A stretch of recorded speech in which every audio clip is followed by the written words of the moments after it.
সারা বছর পাওয়া যায় এমন দুটি মাত্র সবজি দিয়ে আজকে আমি রেসিপিটি করে দেখাবো। আজকে আমি আপনাদের মাঝে শেয়ার করব চাইনিজ ভেজিটেবল, তাও আবার মাত্র দুটি সবজি দিয়ে। এখানে আমি নিয়ে নিয়েছি গাজর, নিয়ে নিয়েছি পেঁপে, নিয়ে নিয়েছি 3টা পেঁয়াজ আমি কেটে ফালি ফালি করে খুলে নিয়েছি। এখানে নিয়েছি গোলমরিচের গুঁড়া, এরপরে নিয়েছি রসুন আর আদা কুচি, নিয়েছি 4টা কাঁচামরিচ ফালি করে, আর নিয়েছি চিকেন টুকরো টুকরো করে। সবগুলো উপকরণ নেওয়া হয়ে গেলে আমি চলে যাব চুলায়। একটি প্যান বসিয়ে দিয়েছি, তার মধ্যে দিয়ে দিয়েছি 2 টেবিল চামচ তেল। তেলটা গরম হয়ে আসলে এর মধ্যে আমি দিয়ে দিব রসুন কুচি এবং আদা কুচি। রসুন এবং আদা কুচি তেলের মধ্যে আমি কিছুক্ষণ ভেজে নেব, যতক্ষণ না একটু ব্রাউন কালার আসে। হালকা একটু ব্রাউন কালার আসলে আমি এর মধ্যে অ্যাড করব চিকন চিকন করে ফালি করে রাখা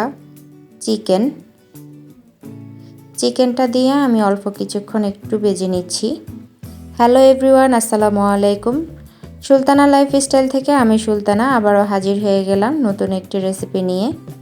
আশা করছি আমার আজকের রেসিপি আপনাদের কাছে খুব ভালো লাগবে। চিকেনটা আমি অল্প একটু ভেজে নিচ্ছি। অল্প একটু ভেজে নেওয়ার পরে আমি এর মধ্যে দিয়ে দিচ্ছি সবজি। প্রথমে দিয়ে দিচ্ছি গাজর,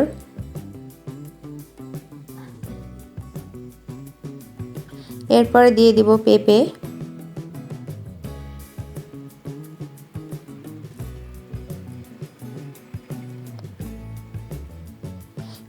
এবং গাজর দিয়ে আমি কিছুক্ষণ একটু নেড়েচেড়ে ভেজে নেব।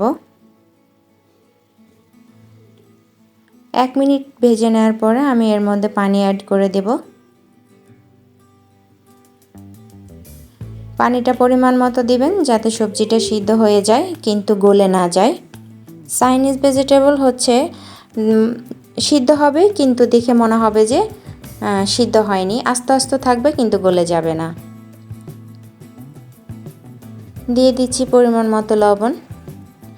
আপনারা চাইলে সবজি এবং চিকেন আলাদা আলাদা সিদ্ধ করেও রান্না করতে পারেন। আমি এখানে একসাথেই করে নিচ্ছি যাতে আমার চাইনিজ ভেজিটেবলের পুষ্টি গুণাগুণ একদম ভরপুর থাকে, সেই জন্য আমি একসাথেই রান্না করছি। আপনারা চাইলে আলাদা আলাদা করে সিদ্ধ করে এরপরে সবজিটি রান্না করতে পারেন। আমি 5 মিনিটের মতো রান্না করেছি, আমার ভেজিটেবল সিদ্ধ হয়ে এসেছে। এরপরে আমি দিয়ে দিচ্ছি ফালি করে রাখা, মানে ভাজে ভাজে খুলে রাখা সেই পেঁয়াজগুলো দিয়ে আমি 1 মিনিটের মতো একটু রান্না করে নিচ্ছি। এরপরে দিয়ে দিচ্ছি ফালি করে রাখা কাঁচামরিচ, আবারও নেড়েচেড়ে মিশিয়ে নিচ্ছি আমি।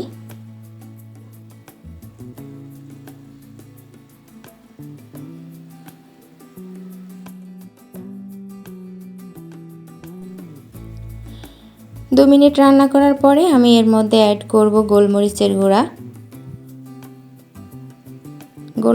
গুঁড়ো দিয়ে আমি আবারও নেড়েচেড়ে নিচ্ছি।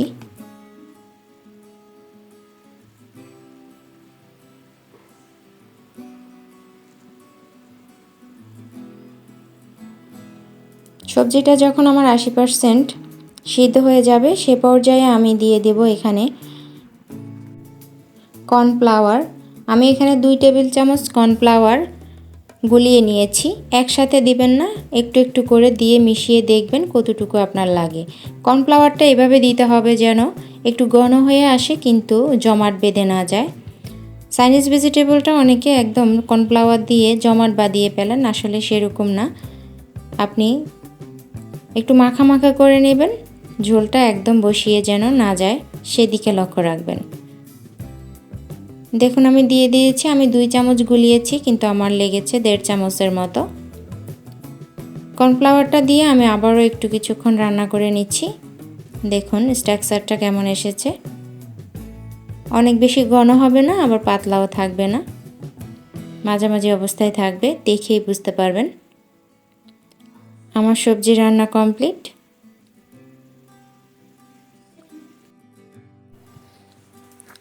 আমি চুলা থেকে নামিয়ে নিচ্ছি, আপনাদের জন্য একটু পরিবেশন করে দেখাচ্ছি। দেখুন দেখতে কতটা লোভনীয় হয়েছে, খেতেও কিন্তু দারুণ হয়েছিল। আমার রেসিপিটি ফলো করে আপনিও কিন্তু সংক্ষিপ্ত সময়ে এই রেসিপিটি আপনি বাসায় তৈরি করতে ফেলতে পারেন। এতক্ষণ পর্যন্ত যারা আমার চ্যানেলের সাথে ছিলেন কিন্তু একটু লাইক করতে ভুলে গিয়েছেন, অবশ্যই একটি লাইক করে দিবেন। আপনারা একটা সুন্দর মন্তব্যের মাঝে জানিয়ে যাবেন আমার আজকের রেসিপিটি আপনাদের কাছে কেমন লেগেছে। আপনার একটি সুন্দর মন্তব্য আমার কাছে অনেক বেশি মূল্যবান। যারা আমার চ্যানেলে নতুন তারা চাইলে আমার চ্যানেলটি সাবস্ক্রাইব করে আমার চ্যানেলের পাশে থাকতে পারেন। অবশ্যই অল বাটন অন করে রাখবেন যেন আমি কোনো ভিডিও দিলে আপনার কাছে নোটিফিকেশন চলে যায়। আজ এখানেই বিদায় নিচ্ছি। আমি সুলতানা। দেখা হবে অন্য কোনো দিন অন্য কোনো নতুন রেসিপি নিয়ে। সেই পর্যন্ত সবাই ভালো থাকবেন, সুস্থ থাকবেন, আমার চ্যানেলের সাথে থাকবেন। আসসালামু আলাইকুম, আল্লাহ হাফেজ।